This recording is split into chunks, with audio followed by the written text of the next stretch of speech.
ये तो सब नौटंकी है। कोर्ट क्योंकि मुख्यमंत्री पद से आपको नहीं हटा सकता है। उसने कहा कि पद पे तो आप बने रहो, लेकिन आप दफ्तर नहीं जाओगे, आप फाइल नहीं साइन करोगे, आप अधिकारियों से बात नहीं करोगे, आप उन लोगों को डराओ धमकाओगे नहीं जो आपके यहाँ विटनेस है। इसका मतलब है उसने ये कहा कि आप मुख्यमंत्री बनने लायक नहीं हो। बेल आपको मिलेगी क्योंकि बेल एक व्यक्ति के रूप में आपका अधिकार है। बेल का ये मतलब नहीं है कि आप दोष हैं या निर्दोष हैं। एक तरीके से कोर्ट ने कह दिया you should bloody well resign. थोड़ी सी शर्म तो इस इंसान में रही होगी कि इसने कहा अब हमारे कोई मतलब नहीं, क्योंकि देखिए ये कोई सेवा करने के लिए मुख्यमंत्री नहीं बना। केजरीवाल के साथ जब भी कुछ हुआ है तो एक होता है जो वो पब्लिकली कहता है और एक पर्दे के पीछे बीजेपी या उनके नेताओं से वो क्या बातचीत करता है। कि 10 केजरीवाल भी उतर जाएं फील्ड में तो फर्क नहीं पड़ेगा। दिल्ली में अब एक नई बात राजनीति ने करवट ली। मुख्यमंत्री अरविंद केजरीवाल ने ऐलान कर दिया कि इस्तीफा दूंगा और जनता को तब तक पद पर नहीं आऊंगा जब तक जनता मुझे नहीं चुनकर दोबारा भेज देती। इसको इस मूव को कैसे देखते हैं? कुछ नहीं साहब, ये तो सब नौटंकी है। देखिए पहली चीज़, आपको इस्तीफा तब देना चाहिए था जब आप जेल गए थे। जेल आप सही कारण से गए, गलत कारण से गए, वो सब अलग बात होती है। बात हाँ ये है कि हमारे यहाँ नैतिकता में जब भी कोई आदमी ऐसे पद पर होता है कि उसको जेल भेजा जाए, वो इस्तीफा देता है, जेल से वापस लौट कर आ जाइए, आप अपने पद पे वापस आ जाइए। हेमंत सोरेन के साथ हुआ, लालू जी के साथ हुआ, उमा भारती जी के साथ हुआ, बहुत लोगों के साथ ऐसा हुआ। तब तो आपने किया नहीं। और अब आप कह रहे हैं कि मैं अब, क्योंकि सुप्रीम कोर्ट का अगर आप देखिए जजमेंट, सुप्रीम कोर्ट के जजमेंट ने क्या कहा। सुप्रीम कोर्ट मुख्यमंत्री को अपने पद से तो नहीं हटा सकता। तो सुप्रीम कोर्ट ने दो चीज़ें कही। एक तो बेल दी, और बेल का हम स्वागत करते हैं क्योंकि हम ये मानते हैं कि अगर आदमी दोषी करार नहीं है कोर्ट में तो उसको बेल एक अधिकार के रूप में मिलनी चाहिए। अब वो मिली, इनको ठीक मिली।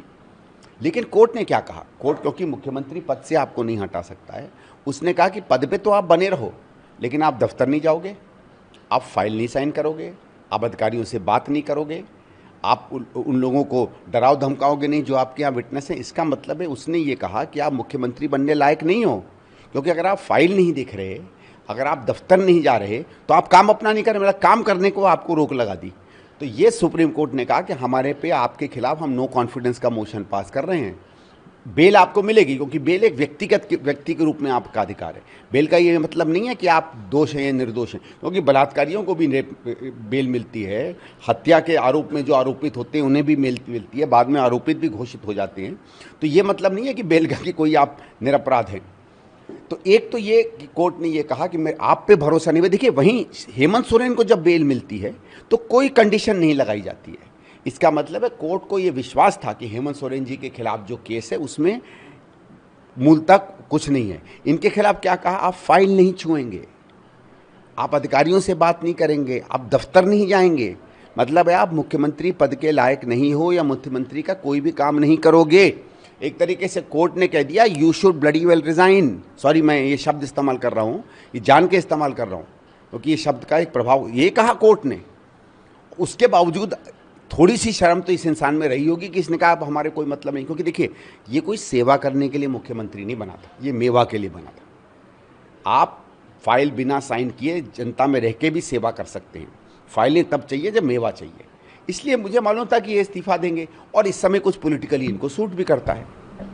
राजनीति पे क्या असर देखते हैं? दिल्ली की राजनीति पे हालिया हरियाणा के अंदर आम आदमी पार्टी भी चुनाव लड़ रही है, प्रचार करने जाहिर तौर पे जो है अरविंद केजरीवाल जाएंगे, किस तरीके से देखते हैं? नहीं, हरियाणा में तो ये जाएंगे ही भाई। वो तो एक होता ना, किसी भी एग्रीमेंट में कुछ प्रत्यक्ष होता है, कुछ अप्रत्यक्ष होता है। तो ये तो जो बिना लिखी हुई बेल की एग्रीमेंट है वो यही है कि आप पंजाब में, हरियाणा में जाके कोशिश करेंगे कांग्रेस को हराने की। केजरीवाल के साथ जब भी कुछ हुआ है तो एक होता है जो वो पब्लिकली कहता है और एक पर्दे के पीछे बीजेपी या उनके नेताओं से वो क्या बातचीत करता है। मैं आपको बता दूं, आप माने या ना माने, अभी से कुछ समय पहले जब सिसोदिया को बेल मिली थी तो एक मेरे अच्छे मित्र हैं भारतीय जनता पार्टी में, मैंने जब उनको फ़ोन करके कहा तो उन्होंने कहा भैया हरियाणा के चुनाव आ रहे हैं, समझा करो। तो मैंने कहा केजरीवाल कहने का भाई वो भी हरियाणा में उनकी ज़रूरत तो है। तो इस शब्द का क्या मतलब है, मैं नाम नहीं देना चाहूँगा, और ये तो किसी भी आप राजनीतिक व्यक्ति से जान लो, वो सब जानते हैं कि इस समय आम आदमी पार्टी बीजेपी की हरियाणा में ज़रूरत है, क्योंकि भारतीय जनता पार्टी को ये लगता है कि बहुत ज़्यादा वोटों का अंतर नहीं, उनको ये लगता है वो अंतर आम आदमी पार्टी पूरी कर लेगी। लेकिन ये बेचारे ये चीज़ नहीं जानते हैं कि जिन सीटों पे हम जीत रहे हैं, और मेरे हिसाब से 65-70 पे तो इस समय हम बहुत आगे चल रहे हैं, इतना बड़ा अंतर है कि 10 केजरीवाल भी उतर जाएं फील्ड में तो फ़र्क नहीं पड़ेगा। लेकिन सर अगला मुख्यमंत्री जो है, आपको लगता है कि कौन उनको उत्तराधिकारी? कई नाम चल रहे हैं, उसमें सौरभ भारद्वाज है, आतिशी है, गोपाल राय है, तमाम बात की जा रही है। उससे दिल्ली पे क्या असर? देखो, पहली चीज़ ऐसा है, सामान्य रूप से जब सरकार में मुख्यमंत्री बदलते हैं एक किसी भी राजनीतिक दल में, तो एक राजनीतिक निर्णय लिया जाता है। राजनीतिक निर्णय इस हिसाब से लिया जाता है कि बाकी बड़े नेता कौन हैं पार्टी में, किसका लोगों में प्रभाव है, वोट पर क्या असर हो सकता है, जनता समुदाय में क्या असर हो सकता है, सरकार वो कैसे चलाएगी। आम आदमी पार्टी में केजरीवाल है और बाकी, माफ़ करिएगा, किसी को बुरा लगे ना लगे, बाकी सब घर के नौकर हैं। नौकर के अलावा कोई किसी की कोई जगह नहीं है, ठीक है। तो इन्हें अपने नौकरों में चुनना है, और मैं नौकर उस सम्मान के हिसाब से नहीं कह रहा, क्योंकि जो भी काम करता है उसका सम्मान होता है। ये उसको बिल्कुल एक दूसरी तरीके से ट्रीट करते हैं। तो ये इसको मानेंगे कि भाई अब कौन ऐसा व्यक्ति आएगा जो फाइलें दबा के रखे, सूचनाएं बाहर ना जाने दे, जो हम लोग कमा रहे हैं, कमाई चल रही है, उसको सतत चलाता रहे।